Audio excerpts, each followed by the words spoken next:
क्या मर्यादा पुरुषोत्तम राम कहते क्या कि अगर हमसे कोई सच्चे दिल से मुस्लिम अगर हमसे अपनी प्रार्थना करेगा उसने मुसीबत में, तो हम उसकी पूजा नहीं, की प्रार्थना को नहीं सुनेंगे, कहेंगे भाग तो मुस्लिम है। भगवान की पत्नी जब धोखा खा सकती है तो हम जैसे तुच्छ मानव लोग की औकात कौन सी। अंग्रेजों को पता था कि भारतीयों का शास्त्र में ऐसा चीज है कि अगर ये सचुरा पूरा अच्छा से जान जाएगा सब ना, तो हमारे इंग्लैंड को पीछे छोड़ के चल जाएगा। किसी के बाप की औकात नहीं है जो भारत माँ का 1 रुपया लूट के दिखा सके। मायने ये नहीं रखता है कि तुम कितना किए हो, मायने ये रखता है तुम कितना कर सकते हो। रामायण जो है ना, ये तो है भैया क्या चीज, एक काव्य है, लेकिन एक्चुअली रामायण एक लीला है। क्या मतलब समझते हैं? Match fixing. पहले से रामायण में हर चीजें क्या थी, फिक्स थी, लेकिन हमारे देश की शिक्षा व्यवस्था इतनी चौपट कि हमें और आपको समझने का मौका ही नहीं दिया और इसे एक धार्मिक किताब बन के रख दिया। रामायण को अक्सर कहा जाता है राम लीला। देखते हैं ये राम जी की क्या थी, लीला थी। राम जी की क्या थी, लीला। अगर आप इसके छोटे से छोटे चीजों को अगर आप समझेंगे, कोई भी चीज को अगर समझेंगे, छोटे से छोटे चीज को, तो आज के जीवन में आपको बहुत सारी चीजें सीखने को मिलेगी। अच्छा ये बताइए, राजा दशरथ जी की पत्नी थी, वो कौन सी पत्नी थी जिन्होंने रथ में उंगली डाल के उनसे वचन मांगे? कौन थी? कैकेयी। उन्होंने क्या कहा था राजा दशरथ जी ने कि हम तुम्हें एक वरदान देंगे। बदले में उन्हें क्या कहा कि हम उचित समय आने पर आपसे क्या मांगेंगे? वरदान। याद रखिएगा, आज के जीवन में अगर आप किसी से कमिटमेंट करते हैं तो तुरंत पूरा करवा लीजिएगा। ऐसा मत कहिएगा कि उचित समय आने पे हम तुम्हारे लिए करेंगे, वरना आने वाले समय राजा दशरथ जी की मृत्यु का कारण भी बने थे राम जी का वनवास। कौन बर्दाश्त करेगा वहां पे? राम जी का। लक्ष्मण जी को तो वनवास नहीं था, वो तो साथ में चले गए थे, भाई के स्नेह में चले गए थे कि नहीं? तो ये आप इसका ध्यान रखें। ये क्या चीज था? ये आने वाले कलयुग के लोगों को दिखाने के लिए एक प्रेरणा की स्रोत थी।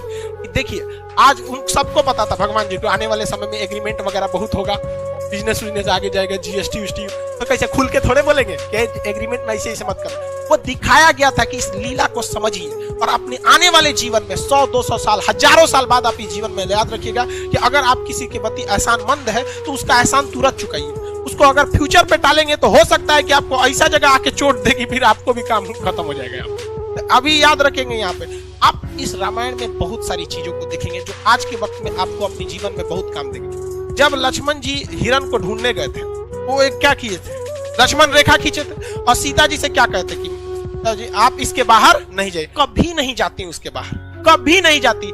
यदि रावण साधु का वेश नहीं बनाया होता तब। तो ये क्या संदेश देना चाहता है कि हर साधु के वेश में समझा आया हुआ व्यक्ति सन्यासी नहीं होता है। कलयुग के वेश में अगर कोई भी आपका साधु बन के आता है तो हो सकता है कि वो आपके लिए लक्ष्मण रेखा पार कराने के लिए आया है। इसलिए आंख बंद करके भरोसा नहीं कीजिएगा, क्योंकि सीता जी जैसी जब वो भगवान की पत्नी जब धोखा खा सकती हैं, तो हम जैसे तुच्छ मानव लोग की औकात कौन सी औकात है हमारी। और आज भी देखिए आपको तांत्रिक लोग किसी किसी नाम पे आपको ठगेंगे। ये एक लीला है, लेकिन हमारी सिस्टम में जब अंग्रेज आए थे तो इस तरह से पढ़ा के गए कि हमारे और आपके दिमाग पे एक ताला मार दिया कि बौद्ध ग्रंथों में कुछ भी है तो आप इसे नहीं पढ़ेंगे, क्योंकि आपके दिमाग पे ताला मारा गया है कि आप हिंदू हैं, आप मुसलमान हैं, आप सिख हैं। अरे भाई, महात्मा बुद्ध ने कह के गए थे क्या कि हमसे तुमको कोई भी बौद्ध लोग ही हमसे अपनी तमन्नाओं को मांगना या हमारी मन्नत मांगना, अगर कोई मुस्लिम या हिंदू हमसे कोई प्रार्थना करेगा तो हम पूरा नहीं करेंगे। क्या मर्यादा पुरुषोत्तम राम कहते क्या कि अगर हमसे कोई सच्चे दिल से मुस्लिम अगर हमसे अपनी प्रार्थना करेगा उसने मुसीबत में, तो हम उसकी पूजा नहीं, की प्रार्थना को नहीं सुनेंगे, कहेंगे भाग तो मुस्लिम है। क्या कहेंगे? नहीं। लेकिन हम लोग 200 साल तक अंग्रेजों के गुलाम रहे। देखिए मुगलों के वक्त में भी हमारी संस्कृति आज आई थी, मुस्लिम शासक के वक्त आई थी, लेकिन उन लोग की सोच दूरदर्शी नहीं थी, वो केवल हमारे सामाजिक क्षति किए। लेकिन जब अंग्रेज का शासन आया ना, मेंटली बर्बाद कर दिया सब, जिसका खामियाजा आज भी हमें भुगतना पड़ता है। जबकि ये साफ संदेश था राम जी का कि देखिए हमारी खुद की पत्नी भी धोखा खा सकती है, तो आप आदमी किस दे। इसलिए जब कभी भी कोई धार्मिक चीज में अगर आए तो उसे एक बार जांच परख लीजिएगा। हम ये नहीं कहते हैं कि सब गलत है, लेकिन जांच परख जरूर लीजिएगा। जब लंका में जाया जा रहा था, तो लंका में जब जाने के वक्त में भी देखिएगा, जब वानर लोग पुल बना रहे थे, वानर लोग क्या बना रहे थे? पुल बना रहे थे, तो उसमें गिलहरी भी ईंटा लेके ढोती थी सब। अब गिलहरी की औकातें कितना, कितनी ईंटा लेके घूम रहे थे, देखो बंदर उठा के फेंक दिया गिलहरी को, भागी यहाँ से डिस्टर्ब करने आई है यहाँ पे। तो राम जी के पास गिरी थी और उसको तो टोट लग गया। राम जी अपने उंगली से ऐसे सहला दिए थे, तो गिलहरी के ना पीठ पर आप देखेंगे ना 3 ठो निशान होता है। गिलहरी के पीठ पर 3 निशान होता है। तो ये कहा गया कि राम जी का ये क्या है? निशान है। और राम जी ने अपने जीवन का सबसे बड़ा उपदेश उस बंदर को बुला के दिए थे, वानरी सेना को, कहते इधर आओ, सबका क्लास लिए थे, चलो सब लोग यहाँ मारा कैसे मारा। और उन्होंने, राम जी घुसियाने वाले नहीं थे, लक्ष्मण जी इतनी भड़कीले टाइप के, नाके काट दिए सुपने खाकर। आज भी हर लड़की किसी भी लड़के को प्रपोज करने से डरती है, क्योंकि उसको याद है ससुरा हमारा एक बार रामायण के समय लक्ष्मण जी काट दिए थे। लड़का डरता है कि कहीं तमाचा मत मार दे, लड़की डरती है नकिए मत काट दे। खैर ये मजाक वाली बात है, इसको सीरियस नहीं ले। तो राम जी ने क्या कहा था, देखो मायने ये नहीं रखता है कि तुम कितना किए हो, मायने ये रखता है तुम कितना कर सकते हो। बंदर लोग जो है वानरी सेना, तुम्हारी क्षमता ज्यादा है, तुम बड़े बड़े पत्थर को उठा सकते हो, लेकिन गिलहरी ने उतना बड़ा पत्थर उठाया जितनी इसकी औकात थी। इसलिए अगर कामयाब होना चाहते हो तो ये मत सोचना आज के समय में कि तुमने कितना पढ़ाई किया, बल्कि अपने आप से पूछना कि आज हम कितना पढ़ सकते थे। समझ में गया? इसलिए हम आज भी इस गिलहरी को अपने पास रखते हैं। जिस दिन हमको थकान होने लगती है, हम इसको देखते हैं तो राम जी की बात याद आती रहती है कि ये मरा हुआ जिंदा इसमें रहेगा। हमको आज भी जब भी थकान होती है तो हम इसको देखते हैं, याद आती है कि जिंदगी में ये मत सोचना तुमने कितना किया, सोचना कि तुम कितना कर सकते थे। उसके बाद आपने देखा कि लक्ष्मण जी को क्या लग गया था, तीर लग गया था, और शक्ति बाण के नाम से वो तीर था, बहुत खतरनाक, उसमें मंत्र वगैरह था। पहले के समय में तीर खतरनाक नहीं थे, मंत्र खतरनाक थे, उसको कुछ पढ़ के मार देता था रावण वगैरह, मार यहाँ पे। तो आप जरा देखिए, राम जी के अपने भाई को जब तीर लगा था तो राम जी विष्णु भगवान के अवतार थे। एक बार राम जी उस तीर लगे हुए जगह पे हाथ रख देते तो क्या वो जख्म सही नहीं हो जाता? हो जाता कि नहीं? लेकिन राम जी तो भैया ठहरे भगवान, उन्हें पता था कि आने वाले कलयुग में बहुत सारे ऐसे तांत्रिक घूमने लगेंगे जो कहेंगे कि मर्यादा पुरुषोत्तम राम ने जो मंत्र पढ़ा था, मैं उसी मंत्र को पढ़ के आपके AK-47 का गोली लगाया साफ कर देंगे, पिछी काटा है साफ कर देंगे, सांप काटा है साफ कर देंगे। इसलिए राम जी अपने भाई को तड़पते हुए छोड़े और कहे हनुमान जी को कि जाइए आप हिमालय से संजीवनी बूटी लाइए, जो हनुमान जी को दिखाता है कि यदि समय रहते अगर आप मेडिकल सुविधा ला सकते। आज के समय में अगर आप देखेंगे, मजाक में सेंस में ना लेंगे तो आज के समय में वो एम्बुलेंस को दर्शाता है। आप इसे मजाक के सेंस में ना लेंगे तो आज के समय में एम्बुलेंस को दर्शाता है और मेडिकल दवाओं को दिखाता है कि अगर आपको कोई तकलीफ है तो आप तुरंत जाइए डॉक्टर के पास, देर मत कीजिए और दवाइयां लाइए। वरना राम जी को क्या, आपको क्या लगता था राम जी के पास शक्ति ना है? अरे भाई सब बड़का बड़का लीला करके यहाँ पे वहां जो दिखाता है। लेकिन आज के समय में हम लोग, क्योंकि भारत अंग्रेजों को पता था कि भारतीयों का शास्त्र में ऐसा चीज है कि अगर ये सचुरा पूरा अच्छा से जान जाएगा सब ना, तो हमारे इंग्लैंड को पीछे छोड़ के चल जाएगा। लेकिन उन्होंने इस चीज को दबा दिया, रामायण को केवल किताब रख दिया, ना कि उसे केस स्टडी में बता दिया। जबकि हार्वर्ड ऑक्सफोर्ड जैसी यूनिवर्सिटी में ये सब चीजों को केस स्टडी पे पढ़ाया जाता है कि देखो राम जी ने क्यों नहीं उस चीज को सही किया, क्योंकि इसका 800 साल 200 साल 1000 साल बाद क्या असर पड़ेगा। उस ससुरे हमरे किताब पढ़ के आगे बढ़ गए सब, हम लोग को थरिया थमा दिया, तू रामायण पे लड़, तुम महाभारत पे लड़, हम हिंदू तुम मुसलमान, तुम सिख तुम ईसाई। लेकिन आज भी हम लोग नहीं समझते इस चीज को, आज भी आप लोग समझिए इस चीज को। और दूसरा देखिए, आप आगे हर चीज को अगर आप देखेंगे, बहुत सारा चीज रामायण महाभारत उसमें देखेंगे आप, रावण मारा गया क्यों? अपने भाई को क्या किया था, बता दिया था। जबकि रावण नहीं मारा जाता अगर वो अपने भाई को नहीं बताता कि मेरी नाभि में अमृत। इसलिए ये क्या दर्शाता है? ये यही दर्शाता है कि अगर आप किसी राज को चाहते हैं छुपा लेना, इसका सबसे अच्छा तरीका है कि किसी को न बताएं। क्योंकि अगर आप अपने करीबी को कोई राज बताते हैं, करीबी का भी कोई ना कोई करीबी होता है। इसलिए अगर आप चाहते हैं तो किसी को ना बताएं, स्पेशली महिला को तो बताइए मत। आप बुरा मानिएगा लेकिन ये चीज हकीकत है। किसी महिला को बताइएगा ना, हाई बात मत बताना, तो अपनी सहेली को बताएगी और उसको भी कहेगी किसी को बताना नहीं, और वो पूरा लॉज पीट देगी हल्ला, और सबको यही बात कहा जाएगा किसी को बताना नहीं। पहले के वक्त में मीडिया नहीं था तो महिलाएं ही मीडिया का काम करती थी। कोई खबर पहुंचाना है, एक दादी को कह दो, पूरा मीडिया का काम।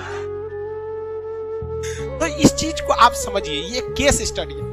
राम जी बड़ा बड़ा लंका जलाया गया, ये हुआ सारा चीज, लेकिन जब वनवास काट के जब वो घर आए, तो घर पे आए तो सबको पता है कि सीता जी 83 दिन तक लंका में थी।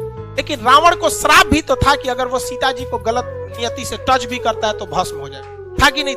पूरी दुनिया जानती थी कि सीता जी एकदम पवित्र है। लेकिन जब वो अयोध्या पहुंची तो राम जी लोगों ने सवाल उठा दिया कि सीता जी को अग्नि परीक्षा देनी पड़ी। सवाल उठाया गया था कि नहीं उठाया? तो राम जी कभी नहीं चाहते थे कि वो अपनी पत्नी को जगत जननी माँ सीता को वो अग्नि परीक्षा में बैठाए, लेकिन समाज में आकर उन्होंने कहा कि 90% लोग को विश्वास है कि सीता जी क्या है, एकदम पवित्र है। इवन कि अशोक वाटिका में रावण रखा था तो उसके अंदर भी बहुत ज्यादा इंसानियत थी, और कहा भी मतलब एक रावण के, बहुत से लोग रावण की इंसानियत को भी कहते हैं और कहते भी है कि सीता जी को पवित्र लौटाया गया था। तो ये राम जी की मर्यादा, राम जी की बहादुरी तो थी ही, लेकिन इससे कहीं ज्यादा रावण की इंसानियत भी थी। और जो दशहरा के दिन रावण को जलाते हैं तो एक कोटेशन आता है, ये रावण भी बोलता है, मुझे आग लगाने वालों जरा ये बताओ इस भीड़ में राम कौन है।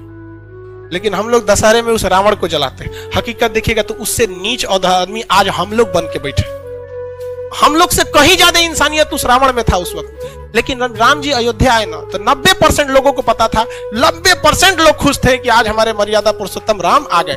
लेकिन उस समय भी लोगों की कमी नहीं थी, लोग की कमी उंगली उठाने की नहीं थी, लोगों ने भगवान पर उंगली उठा दिया और भगवान ने सोचा कि चलो ना हम अग्नि परीक्षा दे देंगे, जगत जननी माँ सीता तो पवित्र ही है, अग्नि परीक्षा में क्या हो जाएगा, सफल तो हो ही जाएंगे। हुआ भी वही, माँ सीता अग्नि परीक्षा में बैठी और कहा गया भैया अगर पवित्र रहेंगी तो आग नहीं जला पाएंगी और अब अपवित्र है तो आग जला देगी। क्या सीता जी को आग जला पाई थी? नहीं। लेकिन हुआ क्या उसके बाद, जब सीता जी आई तो रो दी।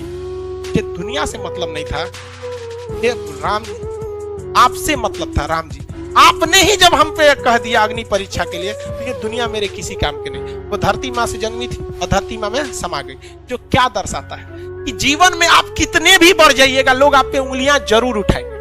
जब राम जी को नहीं छोड़ा लोगों ने उंगली उठाने में तो हमारी और आपकी क्या औकात है। और ये यही बताता है कि राम जी अगर उन 10% लोगों को डांट देते ना, चल भाग यहां से, तो माँ सीता को अग्नि परीक्षा नहीं देनी होती। लव और कुश को छोड़कर माँ सीता कभी नहीं जाती, बचपन में बेचारे रोते रह गए। इसलिए अगर 2 कौड़ी के लोगों को अगर खुश करने के चक्कर में रहेंगे तो आपका अपना जीवन बर्बाद हो जाएगा। राम जी का पूरा परिवार बर्बाद कर दिया इन 2 कौड़ी के लोगों ने यहाँ पर। इसलिए जीवन में याद रखिएगा, जब भी आगे बढ़ेंगे लोग आप पे सवाल उठाएंगे, लेकिन हमारे अंग्रेजों ने ये बर्बाद कर दिया। आज किसी मुसलमान को कहिएगा ना रामायण की तुम्हें पाठ सुनाते, नहीं सुनेगा। और इवन कि आपको अगर कोई कुरान की बात सुनाएगा तो आप अगर दूसरे धर्म के तो आप भी नहीं करेंगे। ये कोई किसने ये जहर बोया हमारे अंदर, किसने? हाँ भाई साहब, ये 200 साल जो अंग्रेज गए सब ना, अंग्रेज भाई साहब बहुत दिमाग वाले थे। वो लोग को पता था कि भाई साहब तलवार की ताकत से, देखिए मुगल जब आए थे सब तो वो तलवार से लोगों को काटे थे सब, और अंग्रेज आए सब तो कलम से लोगों को काटा गया। और वो खुद लिख के गए थे, the power of pen is more than the power of sword. कलम की ताकत तलवार से ज्यादा होती है। हमारा वैचारिक नपुंसक बना के चले गए सब अंग्रेज, हमारी शिक्षा व्यवस्था को बर्बाद कर दिया। और इससे लड़ने का काम किया था राजीव दीक्षित ने, और इसमें किसी न किसी की चाल थी जिन्होंने राजीव दीक्षित को आकस्मिक मृत्यु कर दिया, और जो हमारी वैचारिकता को एक ग्लोबल लेवल पर ले जा रहे थे। तो खैर आप भी समझते हैं, इस सब चीज में मत पड़िएगा, धार्मिक चीजें गलत होती है, लेकिन हम लोग इसके शिकार हुए हैं, हम लोग को शिकार बनाया गया है ये अंग्रेजों ने। नजरों को समझ में नहीं आता, धीरे धीरे विकास होगा। लेकिन आप अगर समाज को देखेंगे ना तो समाज का एक ऐसा हिस्सा है जो अब इस सब चीजों से हट रहा है। उसे नहीं मतलब है कि धार्मिक चीजें क्या है, हिंदू सिख ईसाई क्या है, वो अब इंटेलेक्चुअल पे जा रहा है। लेकिन समाज का एक हिस्सा ऐसा भी है जो ससुरा इसमें और ज्यादा क्या होते जा रहा है, बनते जा रहा है। अगर आप पढ़े लिखे हैं आप इस चीज को समझिएगा। तो रामायण क्या है, एक तरह की लीला है जो बताता है कि भाई साहब आप सबको संतुष्ट नहीं कर सकते। सबसे बड़ा इस देश में करप्शन का काम किसने किया था? अंग्रेजों ने किया था। देखिए ध्यान से उन्होंने किस तरह से चोट किया था। उन्होंने क्या किया कि जब भारत में कहीं भी गलत काम होता था और कोई भी व्यक्ति उस गलत काम के खिलाफ आवाज उठाता था तो उसके घर को जला देते थे सब अंग्रेज, और उनको अंडमान निकोबार में ले जाकर फांसी दे देते थे सब। और ये काम उन्होंने 200 साल तक किया। 200 साल में 4 पीढ़ियां आ जाती है, क्योंकि एक पीढ़ी व्यक्ति की लगभग 50 मानी जाती है कि 50 साल के बाद आदमी किसी काम का नहीं रह जाता है। तो 4 पीढ़ियों के अंदर अंग्रेजों ने थोड़ा थोड़ा स्वीट पॉइजन देते गए कि तुम गलत के खिलाफ आवाज मत उठाओ, मत उठाओ, मत उठाओ, तुम्हारा घर तोड़ दिया जाएगा, घर जला दिया जाएगा, फांसी दे दिया जाएगा, जेल डाल दिया जाएगा। 4 पीढ़ियों के बाद जब हमें आजादी मिली तो हमारे अंदर वो डीएनए में ये डर घुस चुका है। हमारे सामने हमारे गांव का 2 कौड़ी का मुखिया नाली बनाता है तो उसमें 12 का सीमेंट का मसाला डालता है, लेकिन हम आवाज नहीं उठा पाते हैं। अगर हर गांव से आवाज उठने लगे तो किसी के बाप की औकात नहीं जो गलत काम कर सके। करप्शन तो हम लोग बढ़ाते हैं, हमें डर है। हम सवाल उठाते हैं अपने प्रधानमंत्री पे, हम सवाल उठाते हैं मुख्यमंत्री पे, अपने पे सवाल उठाएं कि हमारी औकात नहीं है कि हम अपने मुखिया के सामने आवाज उठा सके। और ये जो लोग कहते हैं करप्शन वाले, ये गांधी को गाली देते हैं। गुलामी में वही गांधी था जो अंग्रेजों की महारानी के खिलाफ आवाज उठा दिया था कि तुम गलत हो, और हम लोग अपने मुखिया के खिलाफ आवाज नहीं उठा पाते। ये वैचारिक नपुंसक बना के चले गए अंग्रेज हमें। ये हम आप उठा सकते हैं? आपको नहीं पता आपके गांव में ऐसे मुखिया ने गलत काम किया, सड़क का पैसा लूट लिया, आपके सामने लिखा, लेकिन पूछ सकते हैं? नहीं पूछ सकते। आप पूछेंगे क्यों? नरेंद्र मोदी से, क्योंकि पता है कि वो कुछ नहीं कर सकता है। आपको लोकतंत्र में रहते हैं, लेकिन मुखिया के सवाल नहीं पूछ सकते। जानते हैं मुखिया कल को उठवा लेगा आपसे, उठवा लेगा कि नहीं उठा लेगा? आप नीतीश कुमार को गरिया देते हैं क्योंकि जानते हैं कि वो बेचारा, उनका संविधान ने हाथ बांध के रखा है, कुछ नहीं कर सकता। अपने गांव के वार्ड मेंबर को कुछ नहीं कर सकते। उठा लेगा, राते को धो देगा 4 लाठी, शांत दे देगा और सब गांधीगिरी निकल जाएगा वहां। जिस दिन भारत के 120 करोड़ 130 करोड़ लोगों के 260 करोड़ हाथ एक साथ अगर उठ जाए करप्शन के खिलाफ, किसी के बाप की औकात नहीं है जो भारत मां का 1 रुपया लूट के दिखा सके। लेकिन हम लोग क्या कर सकते हैं? हमारे जैसे टीचर ज्यादा जान फड़फड़ाएगा तो मरवा देगा सब ससुरा हमरों को। ज्यादा राजीव दीक्षित भी अंग्रेजों के खिलाफ ऐसे ही उड़ रहे थे। वो 200 साल पहले की चीजों को उठाए थे, हमारे उड़ा देगा सब। यहाँ पहले ही 6-7 गो बम चल चुका है। लेकिन ऐसा नहीं है हमारे। आप देखिए, बम चलने से पहले भी जो मेरी विचारधारा थी और आज भी वही है। हम जितना हो सके अंग्रेजों ने जो जहर दिया था उसको निकालने का हम काम करेंगे।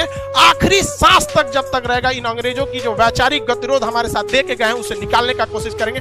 एक भी भारत माँ के संतान को अगर हम सही रास्ते पे लाएंगे तो हम समझेंगे मेरा जीवन सफल है।